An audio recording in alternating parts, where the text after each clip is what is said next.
Hello student, welcome to Navankur digi lessons class. मैं हूँ सीमा साद और आज आप मेरे साथ पढ़ेंगे आर्थिक विकास के बारे में।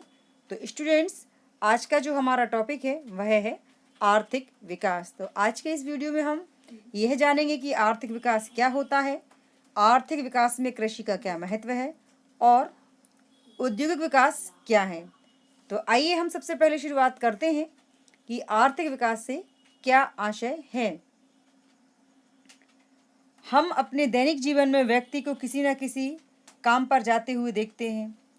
कुछ व्यक्ति खेतों में, कारखानों में, विभिन्न नागरिक सेवाओं जैसे कि शिक्षा, स्वास्थ्य, साफ सफाई, यातायात, सुरक्षा आदि का कार्य करते हैं। इसके अलावा कुछ लोग स्वतंत्र व्यवसाय यानी कि व्यापार करते हैं, कुछ उद्योग व्यापार में कार्य करते हैं यानी उद्योग से जुड़े होते हैं। तो उपयुक्त कार्यों से उन्हें आय प्राप्त होती है। यानी हम ये कह सकते हैं कि हम अपने दैनिक जीवन में हर व्यक्ति को कुछ न कुछ काम करते हुए देखते हैं, चाहे वह कारखानों में काम कर रहा हो, चाहे सरकारी नौकरी कर रहा हो, चाहे टीचर हो, चाहे स्वास्थ्यकर्मी हो, यातायात सुरक्षा से संबंधित हो। यानी हर व्यक्ति कुछ न कुछ काम करता है और काम करके वह आय प्राप्त करता है, चाहे व्यापार करके, कैसे भी करके वह अपने लिए आय अर्जित करता है। उपयुक्त कार्यों से मतलब इतने जितने नाम मैंने आपको यहाँ पे बताए, इन्हीं करके व्यक्ति अपने लिए आय अर्जित करता है। इस आय से व्यक्ति अपनी आवश्यकताओं या आवश्यकता की वस्तुएं खरीदते हैं। यानी जो कुछ वह कमाता है उससे वह अपनी आवश्यकताओं की पूर्ति करते हैं। इस प्रकार कुछ व्यक्ति उत्पादन से तथा कुछ व्यक्ति सेवाओं से आय अर्जित करते हैं। जैसा कि मैंने आपको बताया कि व्यक्ति अलग अलग तरीके से आय का मतलब आय की प्राप्ति करते हैं। यदि देश के सभी व्यक्तियों की आय को जोड़ दिया जाए तो प्राप्त योगफल को राष्ट्रीय आय कहेंगे। यानी कि यदि हम देश के सभी व्यक्तियों की आय को हम जोड़ दें तो जो भी योग आएगा उसे हम राष्ट्रीय आय कहेंगे। इसे यदि देश की जनसंख्या से हम भाग दे दें यानी उससे डिवाइड कर दें तो जो भागफल आएगा वह देश की प्रति व्यक्ति आय कहलाएगा। यानी हम ये कह सकते हैं कि अगर हम देश के सभी व्यक्तियों की आय को जोड़ लें तो वह राष्ट्रीय आय कहलाती है, और उसी आय में हम देश की जनसंख्या से भाग लगा दें तो एक व्यक्ति की आय निकल आएगी। जैसा कि आप स्टूडेंट्स यहाँ चित्र में भी देख सकते हैं कि प्रति व्यक्ति की यदि हमें आय निकालना हो तो राष्ट्रीय आय अपॉन देश की जनसंख्या, तो राष्ट्रीय आय में यदि हम देश की जनसंख्या का भाग लगा देंगे तो वह हमारे प्रति व्यक्ति आय निकल आएगी। और इसी राष्ट्रीय आय अथवा प्रति व्यक्ति आय के आधार पर भारत, पाकिस्तान, चीन, नेपाल आदि देश विकासशील तथा अमेरिका, जापान, सिंगापुर, ब्रिटेन आदि विकसित देश कहलाते हैं। यानी ये जो आय है जिसकी हम यहाँ पर बात कर रहे हैं, इसी आय के आधार पर हमारा देश भारत, पाकिस्तान, चीन, नेपाल ये सभी विकासशील देशों की श्रेणी में आते हैं, और अमेरिका, जापान, सिंगापुर, ब्रिटेन ये देश विकसित देशों की श्रेणी में आते हैं। विकासशील देशों में व्यक्ति की न्यूनतम आवश्यकताएं जैसे कि भोजन, कपड़ा, मकान, स्वास्थ्य एवं शिक्षा जैसी आधारभूत सुविधाओं की पूर्ति में अधिक ध्यान देना पड़ता है। यानी कि जो विकासशील देश होते हैं वहाँ पर जो न्यूनतम आवश्यकताएं जिनके नाम मैंने आपको बताए, इन पर अधिक ध्यान देना पड़ता है। सन 1947 के पूर्व तक ब्रिटिश काल में भारत की अर्थव्यवस्था को काफ़ी हानि हुई। यानी 1947 के पहले जब हमारा देश आज़ाद नहीं हुआ था उसके पहले हमारे देश की अर्थव्यवस्था को काफ़ी हानि हुई। क्यों हुई? क्योंकि हमारा देश गुलाम था और भारत को कच्चे माल का स्रोत तथा तैयार माल का बाजार बना दिया गया था। यानी अंग्रेजों ने क्या किया था, हमारे देश को कच्चे माल का स्रोत यानी कच्चे माल का वह साधन है और तैयार माल का उसे बाजार बना दिया था। ब्रिटिश शासकों द्वारा भारतीय उद्योगों को प्रोत्साहन नहीं दिया गया। यानी कि हमारे देश के जो व्यापारी थे उनकी तरफ अंग्रेजों ने बिल्कुल ध्यान नहीं दिया। इसके अलावा भारत की अर्थव्यवस्था को काफ़ी मतलब अंग्रेजों के कारण हानि हुई थी और उनका जो यानी कि जो भारतीय लोगों का कच्चा माल था वह सस्ती दरों पर अंग्रेज खरीद लेते थे। यानी हमारे देश से जो अंग्रेज कच्चा माल प्राप्त करते थे उसे वह कम दरों पर खरीदते थे तथा अपना जो तैयार माल वह महंगी दरों पर यहीं पर हमारे देश में लाकर बेचते थे। यानी कि क्या था कि हमारे देश को उन्होंने कच्चा माल का स्रोत यानी हमारे देश से वह रॉ मटेरियल लेकर जाते थे और अपने देश में कारखानों में तैयार माल करके वह लाते थे और फिर हमारे ही देश में उसे महंगी दरों पर बेचते थे। तो इन कारणों से भारतीय निर्माता प्रतिस्पर्धा में यानी कंपटीशन में उस समय टिक नहीं सके जो भारतीय व्यापारी थे। परिणाम स्वरूप भारत में निर्धनता बढ़ गई यानी कि हमारे देश में क्या हो गया, गरीबी बढ़ गई। इन सभी कारणों से हमारे देश में गरीबी बढ़ गई। स्वतंत्र भारत को एक पिछड़ी अर्थव्यवस्था विरासत में मिली। जब हमारा देश आज़ाद हुआ तो उसे एक पिछड़ी हुई अर्थव्यवस्था मिली थी। भारत मूलतः एक कृषि प्रधान देश है। कैसा देश है हमारा देश? एक कृषि प्रधान देश है। वर्तमान में भी लगभग 60% से अधिक कार्यशील जनसंख्या कृषि में के काम में लगी हुई। यानी वर्तमान समय की यदि हम बात करें तो हमारे देश की 60% जो जनसंख्या है वह कृषि का कार्य करती है। अतः कृषि विकास को हमारे लिए जानना बहुत आवश्यक है। आर्थिक विकास में कृषि की भूमिका क्या है? अब हम यह जानेंगे कि हम बात कर रहे हैं, जैसा कि आज का हमारा टॉपिक है आर्थिक विकास, तो आर्थिक विकास में हम कृषि की भूमिका क्या है।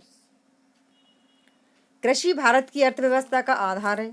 यानी हमारे देश की जो अर्थव्यवस्था है उसका जो मूल आधार है वह कृषि है तथा भारत के सकल घरेलू उत्पाद में 26% का योगदान, यानी हमारे देश का जो सकल घरेलू उत्पाद है उसमें 26% खेती का यानी कृषि का योगदान है। और भारतीय कृषि खाद्यान्न उत्पादन के साथ साथ उद्योगों के लिए कच्चा माल भी उपलब्ध करवाती है। यानी जो हमारे देश की कृषि है वह लोगों के लिए खाद्यान्न पूर्ति के अलावा जो हमारे देश के उद्योग हैं, कारखाने हैं, उनके लिए कच्चा माल भी उपलब्ध करवाती है। कृषि के अंतर्गत बाड़ी पशुपालन क्या आता है? कृषि के अंतर्गत बाड़ी पशुपालन, वानिकी, मत्स्य पालन आदि चीज़ें शामिल हैं। यानी ये सब चीज़ें जिनके नाम मैंने आपको यहाँ पर बताए हैं ये कृषि के अंतर्गत आते हैं। और कृषि की दृष्टि से भारत में विविधता है, यानी कि बहुत ही कई प्रकार हैं। और भूमि के प्रकार व संरचना, धूप एवं वर्षा, फसलों के बोने एवं पकने के विभिन्न समय आदि बातों में अलग अलग क्षेत्रों में अलग अलग, यानी कि अलग अलग क्षेत्र के हिसाब से अलग अलग प्रकार की खेती हमारे देश में की जाती है। अब हम बात करेंगे कृषि के महत्व की। किसकी बात करेंगे? कृषि के महत्व की। तो आर्थिक विकास में कृषि का महत्व किस प्रकार है? हमारे देश की बड़ी जनसंख्या कृषि कार्य करती है। यानी हमारे देश की एक बड़ी जनसंख्या खेती के कार्य करती है। इससे उन्हें रोजगार प्राप्त होता है, खाद्यान्न और आय प्राप्ति होती है। यानी कि लोगों को एक तो रोजगार मिलता है, दूसरा खाद्यान्नों की पूर्ति होती है। उद्योगों को कच्चा माल कृषि से प्राप्त होता है। यानी जो उद्योग चलते हैं, जो कारखाने चलते हैं वह भी खेती से ही चलते हैं, क्योंकि खेती उन्हें कच्चा माल उपलब्ध करवाती है।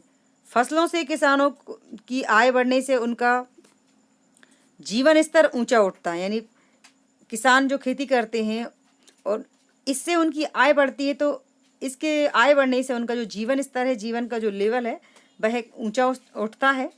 भारत के प्रत्येक क्षेत्र में कृषि की उत्पादकता भी समान नहीं। यानी जो हमारा देश भारत है उसके सभी क्षेत्रों में कृषि की उत्पादकता एक समान नहीं है। मतलब ऐसा नहीं है कि सभी जगह एक समान मतलब की फसल का प्राप्ति होती है, उत्पादकता होती है, नहीं, अलग अलग क्षेत्र के अनुसार अलग अलग उत्पादकता होती है।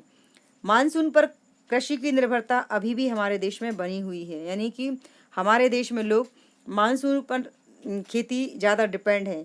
लोग मानसून के आधार पर मतलब कि अपनी खेती करते हैं। प्राकृतिक विशेषताओं जैसे कि भूमि की प्रकृति, जलवायु तथा सिंचाई की सुविधाओं के कारण भारतीय किसान विभिन्न प्रकार की कृषि करते हैं। अब हम बात करेंगे फसलों के प्रकार की। अभी हमने आपसे कृषि के महत्व के बारे में किया कि कृषि का महत्व क्या है हमारे देश की अर्थव्यवस्था में। अब हम ये बात करेंगे या ये समझेंगे कि फसलें कितने प्रकार की होती हैं, कितने प्रकार की फसलें हमारे देश का किसान मतलब कि उत्पादित करता है यानी कि बोता है। फसलों को हम 3 प्रकारों में बांट सकते हैं, यानी ये कह सकते हैं कि फसल 3 प्रकार की होती है। पहली जो है वह खरीफ की फसल है। कौन सी फसल है? पहली खरीफ की फसलें। तो यह फसल जो है वह जून जुलाई में बोई जाती है। कब बोई जाती है? खरीफ की फसलों की बुआई कब होती है? जून और जुलाई के महीने में होती है और सितंबर अक्टूबर में इसे काटा जाता है। धान, ज्वार, बाजरा, मक्का व कपास खरीफ की प्रमुख फसलें हैं। यानी जो खरीफ की फसलें होती हैं इसके अंतर्गत धान मीन्स चावल, ज्वार, बाजरा, मक्का और कपास की फसलें आती हैं और जून जुलाई के महीने में इसको बोया जाता है और सितंबर अक्टूबर में इन फसलों को काट लिया जाता है। अब हम बात करेंगे रबी की फसलें। रबी मीन्स होता है सूर्य, तो आप सब जानते हैं। यह फसल अक्टूबर नवंबर में बोई जाती है, यानी कि रबी की फसलों की बुआई अक्टूबर नवंबर के महीने में होती है तथा मार्च और अप्रैल में इन फसलों को काटा जाता है। तो रबी की फसलें कौन कौन सी हैं? जैसे कि फॉर एग्जांपल गेहूँ, जौ, चना, सरसों, मसूर व अलसी, ये सभी रबी की फसलों के अंतर्गत आती हैं। अब हम बात करेंगे नंबर 3 पर व्यापारिक अथवा नकदी फसलें। इन्हें ही हम व्यापारिक फसलें कहते हैं और इन्हें ही हम नकदी फसलें कहते हैं। जो फसल उद्योगों को कच्चे माल के रूप में उपयोग ली जाती है, यानी जो फसलें उद्योगों के लिए कच्चा माल उपलब्ध करवाती हैं, उन्हें हम व्यापारिक या नकदी फसल कहते हैं। इन फसलों में सोयाबीन, कपास, मूंगफली, चाय, कॉफ़ी, जूट व तिलहन आदि आती हैं इन फसलों के अंतर्गत। यानी कि वे फसलें जो कारखानों के लिए, उद्योगों के लिए कच्चा माल उपलब्ध करवाती हैं, वे व्यापारिक फसलें होती हैं। और ये कहें कि इन फसलों से नगद आय प्राप्त होती है। तो इसके अंतर्गत सोयाबीन, कपास, मूंगफली, चाय, जूट और तिलहन आदि फसलें आती हैं। तो इस तरह हमारे देश में 3 प्रकार की फसलें बोई जाती हैं। अब हम बात करेंगे औद्योगिक विकास से आशय, यानी औद्योगिक विकास क्या होता है और आर्थिक विकास में इसका क्या मतलब कि योगदान है। वास्तव में विकसित देशों के पास खाद्यान्नों में आत्मनिर्भरता ही नहीं बल्कि निर्यात की योग्यता भी होनी चाहिए। मतलब क्या है कि वास्तव में जो विकसित देश होते हैं उनके पास ना सिर्फ खाद्यान्नों की पूर्ति होती है बल्कि उनके पास आत्मनिर्भरता होनी चाहिए और निर्यात करने की योग्यता भी उनके पास होनी चाहिए कि वह अपने देश में खाद्यान्नों की पूर्ति कर पाएंगे और इसके साथ ही वह दूसरे देशों को भी अपने माल को यानी फसलों को वह निर्यात कर पाएंगे। इस योग्यता में विभिन्न सुदृढ़ औद्योगिक आधारभूत जैसे कि लोहा, सीमेंट, मशीनें आदि, यानी इस योग्यता में हम बात कर रहे हैं औद्योगिक विकास की। तो इसके अंतर्गत जो व्यापार आते हैं या जो धंधे आते हैं वह हैं उद्योग जो आते हैं इसके अंतर्गत, जैसे कि लोहा, सीमेंट, मशीनें आदि, यानी इसमें खनिजों पर आधारित उद्योग की हम बात कर रहे हैं यहाँ पर। एवं उत्पादों को संसाधित करना, जैसे कि कपास से कपड़ा, गन्ने से चीनी यानी शक्कर बनाना, लकड़ी से कागज, बॉक्साइट से एल्यूमिनियम बनता है और लोहा से इस्पात बनाने की क्षमता होती है। किसी देश की आर्थिक शक्ति उसके निर्माण उद्योगों के विकास से मापी जाती है। मतलब किसी भी देश की जो आर्थिक स्थिति है कि वह देश कितना अमीर है या उसकी आर्थिक स्थिति कैसी है, ये हम उद्योगों के आधार पर डिसाइड करते हैं। इन उद्योगों से व्यक्तियों को रोजगार मिलता है। क्या होता है उद्योगों के फायदे क्या है? उद्योग होने से वहाँ के व्यक्तियों को रोजगार मिलता है और लोगों की कृषि के ऊपर निर्भरता कम होती है और निर्मित वस्तुओं के निर्यात से विदेशी मुद्रा प्राप्त होती है। मतलब कोई भी देश जो अपने देश में निर्मित वस्तुओं को दूसरे देश में भेजता है तो उससे उसे एक विदेशी मुद्रा की प्राप्ति होती है, यानी विदेशी आय उसे प्राप्त होती है। और क्या क्या फायदे हैं? औद्योगिक विकास देश व नागरिकों के लिए समृद्धि लाता है। तो उद्योग से क्या फायदे होते हैं? उद्योग विकास देश और नागरिकों के लिए समृद्धि लाता है।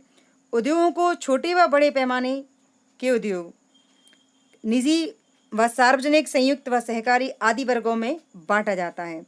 मतलब उद्योगों को इतने प्रकारों में बांटा जाता है, जैसे कि निजी व सार्वजनिक उद्योग, संयुक्त व सहकारी उद्योग, ये उद्योग के प्रकार हैं। कच्चे माल के उपयोग के आधार पर भी उद्योगों को हम दो भागों में बांट सकते हैं। कच्चे माल के आधार पर हम उद्योगों को कितने भागों में बांट सकते हैं? दो भागों में बांट सकते हैं। और उनको हम मतलब उनका परिचय इस प्रकार है, यानी कि हम वो कौन से हैं ये हम जानेंगे। नंबर 1 है कृषि आधारित उद्योग। कौन सा उद्योग? कृषि पर आधारित उद्योग। सूती, जूट, रेशमी, ऊनी, यानी कौन सी? सूती, जूट, रेशमी और ऊनी वस्त्र उद्योग, चीनी व खाद्य तेल, कृषि से प्राप्त कच्चे माल पर आधारित उद्योग है। यानी कि कृषि पर आधारित उद्योग कौन से हैं? कृषि पर आधारित उद्योग है सूती कपड़ा, जूट, रेशमी और ऊनी वस्त्र उद्योग। ये सभी उद्योग खेती के ऊपर डिपेंड होते हैं। चीनी यानी व खाद्य तेल कृषि से प्राप्त कच्चे मालों पर आधारित है। और इसके अलावा सूती और रेशमी वस्त्र बनाने में भारत का एकाधिकार प्राचीन काल से चला आ रहा है। यानी कि जो हमारा देश है भारत, सूती कपड़ा और रेशमी कपड़ा बनाने में पूरी दुनिया में भारत का एकाधिकार है। यानी कि भारत के अलावा कोई और देश में इतनी मात्रा में सूती कपड़े और रेशमी कपड़े नहीं बनाता या उसका उत्पादन नहीं होता है। एकाधिकार मीन्स किसी एक देश का अधिकार, और ये एकाधिकार हमारे देश का प्राचीन काल से अभी तक चला आ रहा है। भारत में सूती वस्त्रों का निर्यात अधिकतर सिले सिलाए वस्त्रों के रूप में करता है। यानी जो हमारा देश है भारत, वह सूती वस्त्रों का इस्तेमाल कैसे करता है? जो हमारे रेडीमेड कपड़े होते हैं, यानी सूती रेडीमेड कपड़े होते हैं जो सिले सिलाए होते हैं, उनको वह निर्यात करता है। यानी कच्चा माल नहीं भेजता, वह कपड़े बनाकर भेजता है दूसरे देशों को। और यह किन किन देशों को करता है यह निर्यात सूती वस्त्रों का? यह निर्यात वह संयुक्त राज्य अमेरिका। किस किस को करता है? संयुक्त राज्य अमेरिका, ब्रिटेन, रूस, फ्रांस, यूरोप के पूर्वी देश, नेपाल, सिंगापुर, श्रीलंका और व अफ्रीका देशों को किया जाता है। मतलब इतने देशों में हमारे देश का सूती कपड़ा जाता है। और सूती वस्त्रों की जो मिलें हैं या जो कारखाने हैं वो हमारे देश के गुजरात, पश्चिम बंगाल, उत्तर प्रदेश, मध्य प्रदेश व तमिलनाडु में स्थापित है। यानी सूती वस्त्र बनाने के जो कारखाने हैं वो हमारे देश में इन राज्यों में है। यहाँ पर सूती वस्त्र बनाया जाता है, इसके उद्योग हैं। इनके अलावा जूट एवं जूट से बने सामान का भारत का दूसरा बड़ा उद्योग, यानी सूती वस्त्र के और ऊनी वस्त्रों के अलावा जूट एवं जूट से बने सामान का भारत का दुनिया में दूसरा स्थान है। इसके अलावा ऊनी वस्त्रों का उत्पादन किन किन राज्यों में होता है? तो ऊनी वस्त्र हमारे देश के पंजाब, महाराष्ट्र, उत्तर प्रदेश, गुजरात, हरियाणा और राजस्थान में किया जाता है। यानी कि सूती वस्त्रों के कारखाने इन राज्यों में हैं। ऊनी वस्त्रों के कारखाने इन राज्यों में हैं। इनके अलावा ऊनी वस्त्र भारत से अनेक देशों में निर्यात किए जाते हैं। जिस प्रकार से सूती वस्त्रों का निर्यात हमारा देश करता है, वैसे ही हमारे देश से दूसरे देशों के लिए ऊनी वस्त्रों का निर्यात भी, यानी वस्त्र मीन्स होता है कपड़े, तो ऊनी कपड़ों का निर्यात भी हमारा देश भारत दूसरे देशों को करता है। चीनी उद्योग, चीनी मीन्स होता है शक्कर, तो चीनी उद्योग के रूप में भारत का स्थान संसार में दूसरा है। यानी दुनिया में चीनी उद्योग में हमारा देश दूसरे नंबर पर है।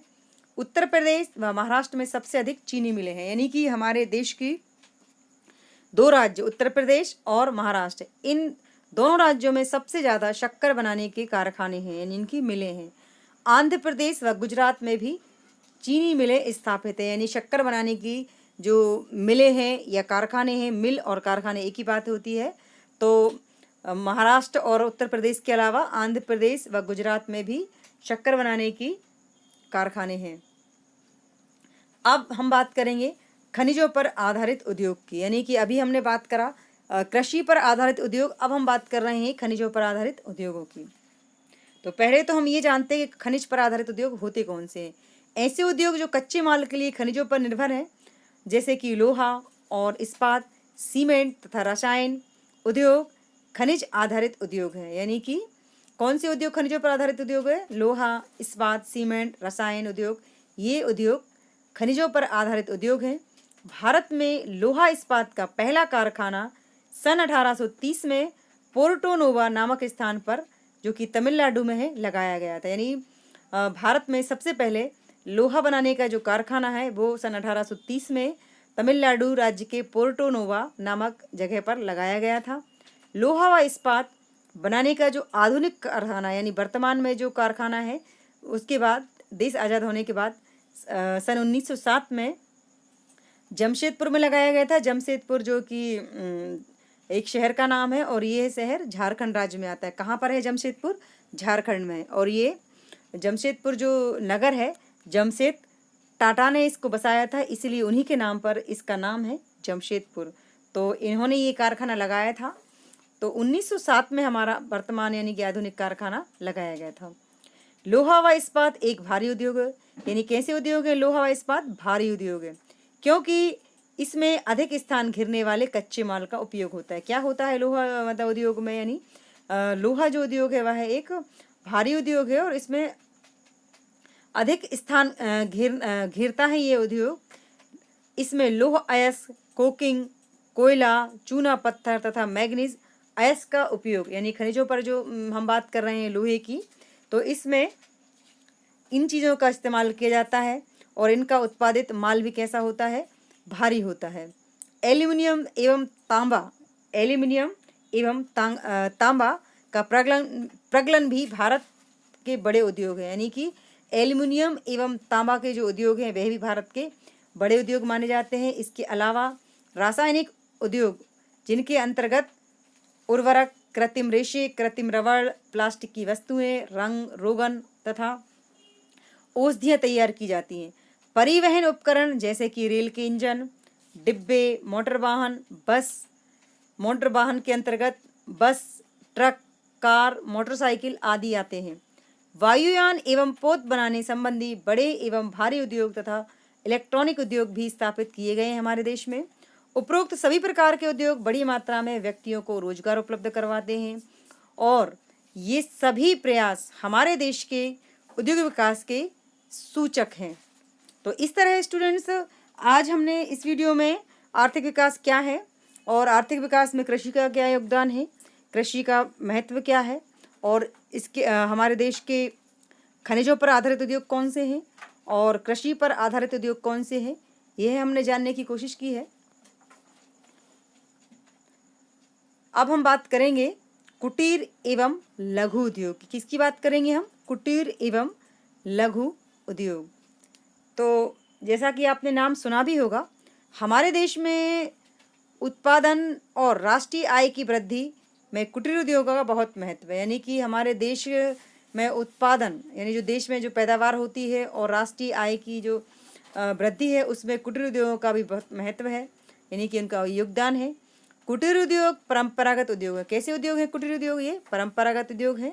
इनमें कम पूंजी लगती है तथा घर के सदस्यों के द्वारा ही वस्तुएं बना ली जाती हैं।